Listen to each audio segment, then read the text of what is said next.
약관과 차트를 보는 박수영 손해사정사입니다.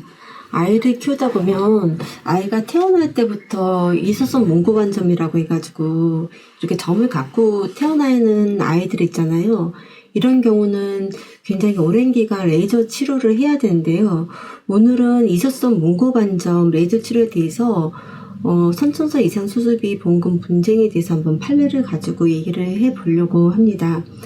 보험사에서는 레이저는 수술이 아니다, 이건 미용 목적이다 라고 지급을 거절하기도 하는데요. 이 판결에 대해서 이제 먼저 사실관계를 한번 확인해 볼게요. 엄마는 그 아이가 태어나기 전에 보험을 가입을 하셨더라고요. 그리고 이 보험 계약에 대해서는 선천성 이상 수술비 특약이 150만 원으로 이제 설정이 되어 있더라고요. 그 아이가 태어날 때부터 그러니까 등하고 다리, 팔, 손, 발 등 굉장히 신체 전반에 걸쳐서 광범위하게 이제 푸른 반점을 갖고 태어났거든요. 그래서 아이가 22년도부터 해서 굉장히 오랜 기간 병원에서 치료를 받았고, 진단명은 선천성 비신생물 모반 분류번호 Q82.5에 해당하는 선천기형이라고 진단서를 받았습니다. 근데 이제 보험사에서는 처음에는 보험금을 지급을 하다가 24년부터 해서 보험금 지급을 하지 않았고 총 20회의 보험금은 지급을 거부한 겁니다. 저도 수술비에 대한 거를 이제 문의를 받다 보면 이소성 몽고반점 환자분들, 어머님들 보통 처음에는 이제 보험사가 지급을 합니다. 그러다가 치료 횟수가 많아지면 150만 원씩 10번만 해도 1,500이고 20번이면 한 3,000 정도 되잖아요. 그러다 보니까 보험사에서는 지급 금액이 크다 보니까 처음에는 지급을 하다가 나중에는 이제 이걸 의료 자문을 해야 된다라고, 주치 소견서만으로도 되지 않고 의료 자문을 해야 된다라고 하면서 보험금 지급을 거부한다든지 아니면 면책을 한다든지 지연한다든지 이런 일이 발생하거든요. 근데 이 사건의 환자분도 그런 케이스인 것 같더라고요.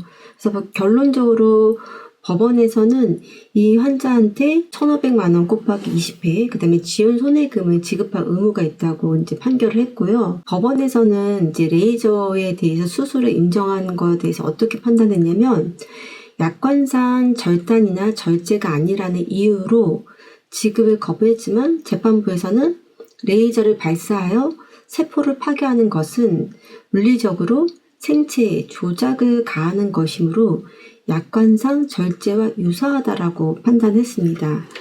또 우리 보험 약관에 보면 수술 제외 항목이 있잖아요. 수술 제외 항목에 보면 흡입 천자는 제외라고 되어 있거든요. 이 레이저는 흡입 천자와 분명히 구별되는 행위라고 또 판단했습니다. 그리고 보험사는 이런 것들에 대해서 미용 목적이라고 이제 보통 주장을 하거든요. 법원에서는 미용 목적이 아닌 치료의 필요성이 있다라고 판단했습니다. 그 이유가 이 환자의 질병 분류 코드는 Q82.5에 해당한다. 그리고 선천성 기형이 명확하다. 그리고 심리 사회적 문제로 단순히 신체 건강을 넘어서 노출 부위 반점으로 인한 정신적 스트레스와 또래 집단의 놀림 등 심리적 위축을 막기 위한 치료도 치료의 목적에 포함이 된다.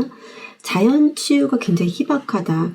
일반 몽고반점과 달리 이소성 몽고반점은 10세가 지나도 지속될 가능성이 굉장히 높다라는 의학적 소견을 반영했습니다.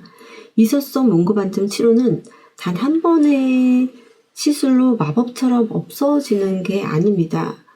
아이의 성장에 맞춰서 수십 차례 또는 몇 년간 장기간에 걸쳐서 레이저를 견뎌야 하는 굉장히 힘든 과정이거든요. 특히 외모가 개인의 자신감과 사회적 관계 형성에 큰 비중을 차지하는 요즘 같은 현대 사회에서 피부의 반점은 단순히 미관상의 문제를 넘어선 문제라고 저도 생각을 하거든요. 우리 아이가 또래 집단에서 겪을 수 있는 심적 위축이나 스트레스를 방지하고 당당하게 자랄 수 있게 돕는 게 또 부모로서의 어떤 역할이지 않나라고 생각합니다.